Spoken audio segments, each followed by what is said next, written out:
ሚኒስትሪ ዜናን ሓበሬታን ቀዳማይ ሚኒስትር ኢትዮጵያ ተሪር መልሲ ሂቡ። ክቡር ጠቅላይ ሚኒስትር ዶክተር አብይ አህመድ እኔ እንደ አንድ ኤርትራዊ ምነግርህ ነገር አለኝ። እኛ ኤርትራውያኖች ቀድሚ ናፍቱ ውሳነ ተወሲኒ ወረዲ ተወሲኒ ወዩ እቱ ተወሰነ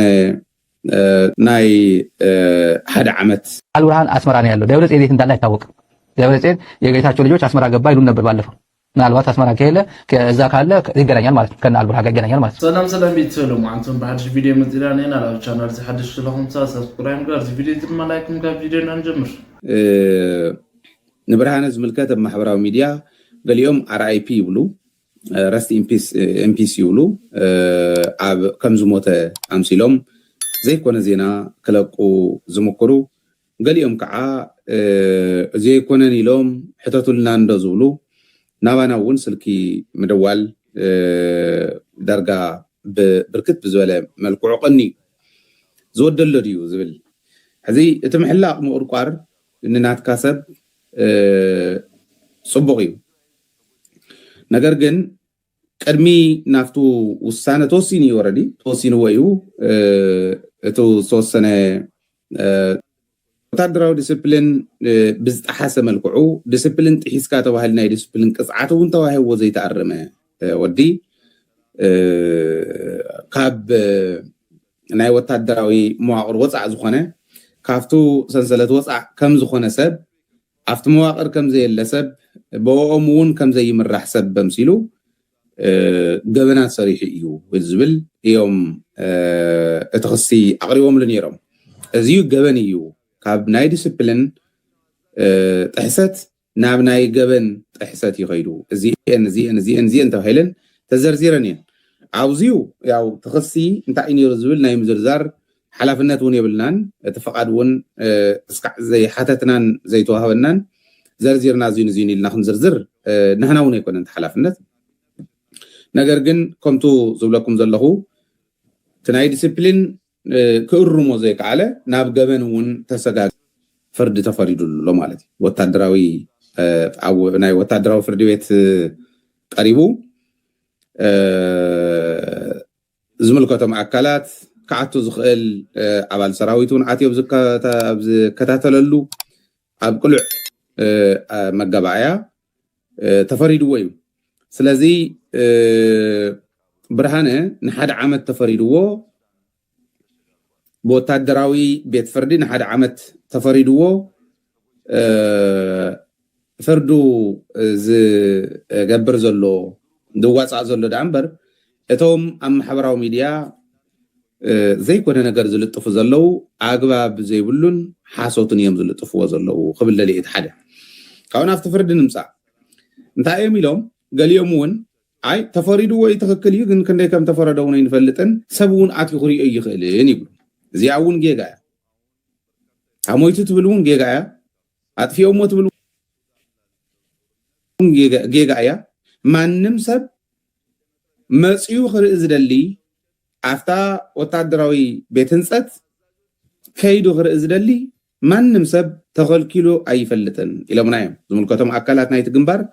ኣዛሪበ እየ ኢንክሉዲንግ ናይ ፖለቲካ ህንፀት ሓላፊ ናይቲ ግንባር ኣዛሪበ እየ ናይ ሚድያን ኮሙኒኬሽንን ሓለፍቲ እውን ኣዛሪበ እየ። ስለዚ ማንም መፅዩ ሓፍቱ ትመፅያ ኢሎም ማንዶም ትመፅያ ብዙሕ ንሱ ምስ ባህሪኡ ፀገም እንተዘይኮይኑ ኣነ ብባዕለይ ብዝርድአኒ ሓፍቱ ትኸድያ ካልኦት እውን ከይዶም ንሱም ብለይ እንተዘይሉ ኣይትሪእዎን ተባሂሎም ዝተኸልከሉሉ ግዜ የለን። ስለዚ ዝደለየ ሰብ ከይዱ ክሪኦ ኣብ ዝኽእለሉ ወታደራዊ ፍርዲ ተፈሪዱሉ ፍርዱ ዝፍፅም ዘሎ ሰብ እዩ ማለት እዩ። ይኽልከል እዩ ዝበሃል እውን ጌጋ ይኽብል ደልየ ወዲ ተፈሪድዎ እዩ ዘሎ ይኽልከል እዩ ዝበሃል እውን ጌጋ እዩ። እዚ ሕዚ ንምንታይ እዩ እዚ እንዳተባሃለ ፀኒሑ ደኣ ዝብል ኣካል ናይቱ ፀለመ ኣብ ልዕሊ ሰራዊትና ዝኸይድ ዘሎ ብሰንኪ ዓሰብ ለውጢ ኣብ ኤርትራ መፅእ ኣሎ ዝብል ናይ ዶክተር ኣስፋው ብኸመይ ድገልጾ ምስቲ ትምህርቱን ገለን ይገርመኒ። ዶክተር ሎምቅነ ዶክተር ኣስፋው ተኸስተ ምስ ኤሪሳት ዝገበሮ ፃኒሕት እዘን ዝስዕባ ነጥብታት ክብል ሰሚዐዮ ክብል ሓውና ፅሒፎ ቀዳማይ ዝጣዓመ ዘመን ኤርትራውያን እቲ ዝጣዓመ ህይወት ናይ ኤርትራውያን ኣብ ግዜ ፌደሬሽን እዩ ብልሽውና ኣይነበረን ትምህርቲ ኣስፋሕፊሑ ኣገልግሎት ጥዕና ተኣታትዩ መንግስቲ ተላባይሩ ባዶ ካሳ ጸኒሕዎ ክወፅእ ከሎ $20 ሚሊዮን ኣብ ካዝና ገዲፉ ይወፅዩ ንመን እዩ ገዲፉ ወፅዩ መንግስቲ ተላባይሩ $20 ሚሊዮን ኣብ ካዝና ኤርትራስ ገዲፍዎ ኸይዱ ንመን ይገዲፍዎ ንጀብሃ ንሻዕብያ ንመን ይገዲፍዎ ሕጂ ንዝኾነ ሰብ እዚ ዘረባ እዚ ክሰምዕ ከሎ ኣሃ ተላባይሩ ቀደም ኣብ ግዜ ፌደሬሽን ሲ $20 ሚሊዮን ኣብ ካዝና ገዲፍሎም ከይዱ ንመን ይገዲፉ መን ይኸ ናይ ተላባይሩ ስልጣን ከም ድፈርስ ፌደሬሽን ከም ድፈርስ ስልጣን ከም ዝሕደግ ባንዴራ ኢትዮጵያ ከም ድወርድ ድገበረስ መን እዩ ጀብሃ ወይ ሻዕብያ መን እዮም አይ ቲንክ ህዝቢ ኤርትራ መንእሰይ ይፈልጥ መስለኒ ኣብቲ እዋንቲ ባንዴራ ኤርትራ ውሪዱ ኤርትራ መበል 14 ጠቅላይ ግዛት ናይ ኢትዮጵያ ኢሉ ንኤርትራ ኣኔክስ ዝገበራ ወይ ንኤርትራ ብዓመፅ ዝወሰዳ መንግስቲ ሃይለ ስላሴ $20 ሚሊዮን ኣብ ካዝና ናይ ኤርትራ መንግስቲ ተላባይሩ ገዲፍዎ ዝኸደ መን ይወሲድዎ እንድሕር ንብል ኮይና ኣብኣ እውን ክገልፃ ነይርዎ መንግስቲ ኢትዮጵያ ወይ ሃይለ ስላሴ ኣብቲ ካዝና ዝፀንሐ $20 ሚሊዮን ወሲድዎ በቲ ግዜ እቲ ዝሕጅብ 50ታት ይሕሰብዎ $20 ሚሊዮን መንግስቲ ኢትዮጵያ ወሲድዎ እዚ ንታሪክ ክስነድ ኣለዎ ኮይኑ እንተኮይኑ ግን ግልፂ መልእኽቲ ክመፅእ ነይርዎ ከምዚ ዓይነት ዘዋቅዕ መልእኽቲ $20 ሚሊዮን መንግስቲ ተላባይሩ ገዲፉ ኣብ ካዝና ኸይዱ ማለት ንመን ይገዲፍሉ ክንፀር ነይርዎ መን ከወሲዶሞ ክንፀር ነይርዎ ኣብቲ እዋንቲ $20 ሚሊዮን ኣበይ ናይ ካዝና ይተቐሚጡ ነይሩ ኣብ ባንካ ይተቐሚጡ ነይሩ ኣብ ገዝኡ ይተቐሚጡ ነይሩ መግለፂ ግልፂ ይኮነን ብዝኾነ ግን $20 ሚሊዮን ዕዳና ኢትዮጵያ ማለት እዩ ኤርትራ ንኢትዮጵያ ኣይምን ኢትዮጵያ ንኤርትራ ኣኔክስ ክትገብራ ከላ ዝተወስደ ገንዘብ እዩ እዚ ታሪክ ክኸውን ስለ ዝኽእል ከም ሂስትሪ ሕልፍ ክንብሎ ኢና ግን ኣብታ ካልእቲ ዓባይ ነጥቢ ተዛሪብዋ ደሎ ግን ንኩልኩም መታን ተገዲስኩም ክርዳእኩም ለውጢ ክቃላጠፍ ዝኽእል ጉዳይ ወደብ ዓሰብ መፅኢ ኣሎ ለውጢ ከቃላጥፍ ዝኽእል ወደብ ዓሰብ መፅኢ ኣሎ ንለውጢ ኣብ ኤርትራስ ለውጢ ናይ ኤርትራ ከቃላጥፎ ዝኽእል ጉዳይ ወደብ ዓሰብ መፅኢ ኣሎ እዚ ብኸመይ ናሬሽን ርእይዎ ስለምንታይ ኮማዒር ርእይዎ ማለት ኢትዮጵያ ወደብ ዓሰብ ስለትደልዮ ብወገን ኤርትራ ድማ ወደብ ዓሰብ ክትህብ ፈቃደኛ ስለዘይኮነት ኩናት ኣይተርፍን እዩ እቲ መግለፂ ከምኡ ተኮይኑ ስለዚ በዚ መገዲ ኩናት ናይ ዓሰብ ተገይሩ ሉዓላውነት ናይ ኤርትራ ተደፊሩ ዓሰብ ኢትዮጵያ ኣኔክስ እንድሕር ጌራቶ እንተወሲዳቶ ሶ ኣብ ኤርትራ ናይ መንግስቲ ውድቀት ወይ ስዕረት ክመፅእ ሶ ለውጢ ክመፅእ ኢሉ ዘሎ ኣሰፋው ዳግማይ ዶክተር ኣሰፋው ሃገራዊ ክሕደት ፍጽማሉ ማለት እዩ ተቀዳመይቲ ሃገራዊ ክሕደት ብርገን ሓመዱ ዘልዓሎ ቃልሲ ፍትሓዊ ነይሩ ኢሉ ንብዙሓት መንእስያት ኣብዚ ኩሉ ገደል እዚ ኣብዚ ኩሉ ሽግር ኣብ መከራ ካብ መንበር ገዝኦም ካብ ሓዳሮም ካብ ደቆም ድሕሪኡ ብዝተፈጠረ ሽግር ነዞም መንእስያት እዚኣቶም ጠበቃ ቆይሞም ክማጎትሎም ወይ እውን ተቃለስትዮም ንመሰሎም ዝቃለሱ ተቃለስትዮም ሞ ገበነኛታት ኣይኮኑን ክብሉ ጠበቃ ገይሮም ኣይተጣበቅሎምን መዓት መንእሰይ ትፈልጡ ይኹም ብስም ብርጌን ሓመዱ መዓት ገበን ተፈፂሙ ዛ ኣውሮጳን ኣብ ካልእ ኣሜሪካን ኣብ በዓል እስራኤልን እቶም መንእስያት ኣብ ዘይፈልጥዎ መከራታት ኣትዮም እዮም መንነቶም ተሓዲጎም እዮም ናይ ምንቅስቃስ መሰሎም ተኸልቲሎም እዮም ስርሖም አልቡርሃን አስመራ ነው ያለው ደብረጽዮን የት እንዳለ አይታወቅም ደብረጽዮን የጌታቸው ልጆች አስመራ ገባ ይሉን ነበር ባለፈው ምናልባት አስመራ ከሄለ ከዛ ካለ ይገናኛል ማለት ነው ከነ አልቡርሃን ጋር ይገናኛል ማለት ነው ወይ ነበር ነው እሱ ኢንሻአላህ ያድርግልን ነው የምንለው ያድርግልን ነው የምንለው በይሳት ተፋፍሮ ምናምን ተሸባቆ የሚከድ አይደለም አልቡርሃን የዛሬ የሱዳን ጉዞ ነው የአስመራ ጉዞ ነው ደመቅ ያለ አቀባበል አለ ተመልካቱ እዚህ ጋር ፕሬዝዳንቱና ጀነራሉ ሁለቱም ሄድ ኦፍ ስቴት እና ሄድ ኦፍ ጋቨርንመንት ናቸው አዚ ሴም ታይም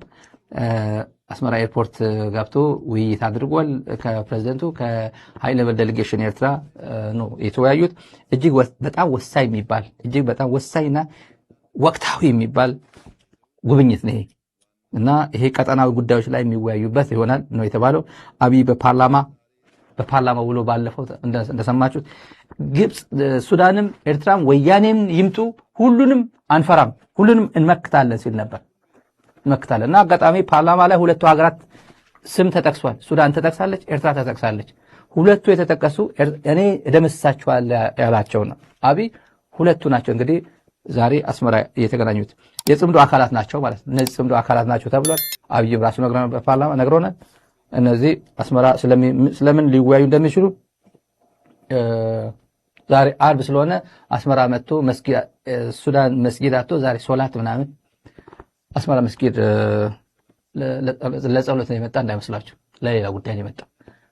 ለሌላ ጉዳይ ነው የመጣው እና እንደምታውቁት አብይ አህመድ የኢትዮጵያ መንግስት ብልጽግና ለአርኤስኤፍ ነው የሚደግፈው በሱዳን ጦርነት ለአርኤስኤፍ ነው የሚደግፈው በፕሪንሲፕል አይደለም የሚደግፈው በፕሪንሲፕል ቢሆን ኖሮ ሱዳን መደገፍ የነበረባት በኢትዮጵያ መንግስት ነበር በፕሪንሲፕል ቢሆን ኖሮ በጣም በዘመናት የኢትዮጵያ ወዳጅ ሆና ነው የነበረችው 27 ዓመት ህዳሴ ግድብ ጭምር ሲገነባ ከኢትዮጵያ ጎን ነኝ እኔ የአጼ ምኒልክ ዘመን የእንግሊዝ ስምምነት ምናምን ይያልኩኝ እንትና አላደረግም ከኢትዮጵያ ጎን ነኝ ብላ ህዳሴ ግድብን ደግፋ ግብጽን ክዳ ከኢትዮጵያ ጋር የቆመች ሀገር ነች ሱዳን ታሪክ ይቅር የማይለው ስህተት የሰራው የብልጽግና መንግስት ነው ሱዳን ስትቸገር ሱዳን ኢትዮጵያ እንዴት አምናት እንደነበረ ብታውቁት ሱዳንና ደቡብ ሱዳን የይገባኛል ጥያቄ በአብይ የሚባለው የሁለቱ ድንበር አካባቢ ያለው የይገባኛል ጥያቄ ሲነሳ ማን የማን ሀገር ሰላም አስከባሪ ይግባ ሲባል ሱዳንም ደቡብ ሱዳንም ሳልቫኪርም እና አልበሽርም በሙሉ ኢትዮጵያን ያሉት ጎረቤት ሀገር ሁሌ በቀጣይም በተዘዋዋሪ አንደኛውን ለአንደኛው ያደላል ለአንደኛው ይደግፋል አንደኛው በኢምፕሊሲትሊ ወይ ኤክስፕሊሲትሊ ይደግፋል ወይ ቀውማ ነው የሚባለውና ኢትዮጵያ ግን በሁለቱ አምኔት አገኝተው ሰጥተው የኢትዮጵያ ሰላም አስከባሪ ሰራዊት አዛዡም የኤስአርኤስጂውም በሙሉ ኢትዮጵያ ነበረች አብይ ያለደ የኢትዮጵያ ጀነራል የለም ሰላም አስከባሪ ሆኖ ወድ ወረደ ሄዷል ገብረ ዲላ ሄዷል ብርሃኑ ጁላ ሄዷል ዘውዱ ኪሮስ የምትባለው አዲስ አበባ አለችው ሄዳለች ማን አለ በቃ እኔ ሰላም ማላቃቸው እንጂ አብዛኛው ብርሃኑ ጁላ ሄዷል ገለልቻ ነው የሚሉት ብርሃኑ አያውቁትም የሰላም አስከባሪዎች በሙሉ ኒውዮርክ ያሉት ማያውቁት ገለልቻ ነው የሚያውቁት ጀነራል ገለልቻ ነው የሚሉት በሙሉ ሄዷል በእምነት ነው ሱዳንም ያምኑታል ኢትዮጵያ ያምናሉ ደቡብ ሱዳንም ያምናሉ አሁንስ ሱዳንን ይመታል በድሮ ማንን ደግፎ አርኤስኤፍ ጃንጃው ሚሊሻን ደግፎ ለኢትዮጵያ የማን ወዳጅ ብትሆን ነው ኢትዮጵያ ማያዋጣት የዩኤኢ ወዳጅ ብትሆን ነው የሱዳን ወዳጅ ብትሆን ነው ሱዳን ጎረቤት ነች ያለችው የሱዳን ሱዳን ስትቃጠል ለኛ ይደርሳል በቀላሉ ይደርሳል እየደረሰ እኮ ነው አይደል እንዴ ክቡር ጠቅላይ ሚኒስትር ዶክተር አብይ አህመድ እኔ እንደ አንድ ኤርትራዊ ምነግርህ ነገር አለኝ እኛ ኤርትራውያኖች ከኢትዮጵያ ተገንጥለን ያገኘነው ነገር ምንም የለም በቃ መከራ ስቃይ ጉስቁልና አገር የሌለን ሰዎች ሆነናል ሻዕቢያ አንፈልግም ቲፒኤልኤፍ አንፈልግም ኢትዮጵያ የኛ መሬት ነው ከእናታችን ተለይተን እንዴት እንኖራለን እንዴት ስታስቡት ልጅ ከእናት ተለይቶ መኖር እንደማይችል ሁሉ እኛም ኤርትራውያኖች ከኢትዮጵያ ተገንጥለን መኖር አንችልም አይተነዋል ዳትስ ዋይ ነው አሁን ወደ ኢትዮጵያ ሀገራችን የምንመለሰው ምክንያቱም እናታችን ናት ኢትዮጵያ እናታችን ሀገር ናት ስለዚህ ኤርትራ ሀገር ሆና መኖር አልቻለችም ህዝቧ ማቀፍ አልቻለችም ሁሉም ህዝብ ጠፍቷል ያልጠፋ የተሰዋ ብቻ ነው እሱም ሞት ስለቀደመው ነው ስለዚህ ክቡር ጠቅላይ ሚኒስትር ዶክተር አብይ አህመድ ሆይ የኢትዮጵያ ዜግነት ስጠን የኢትዮጵያ ፓስፖርት ስጠን በቃ እኛ ከናንተ መደመር እንፈልጋለን ኑ ብለህ ሰብስበን ባህሩ ቢሆን የሁላችን የጋራ ነው እግዚአብሔር ሲፈጥሮ ሁላችን እንድንገለገልበት ነው ስለዚህ ደምረንና አንድ ታላቅ ሀገር ሲስራት አንድ ታላቅ ሀገር አድርጋት ሰዓታት ተልትና ናይ ልማዓት መደብና እዚ ምስሊ ይርሽካ ቆጣን ጋር ነብሰራ መገነና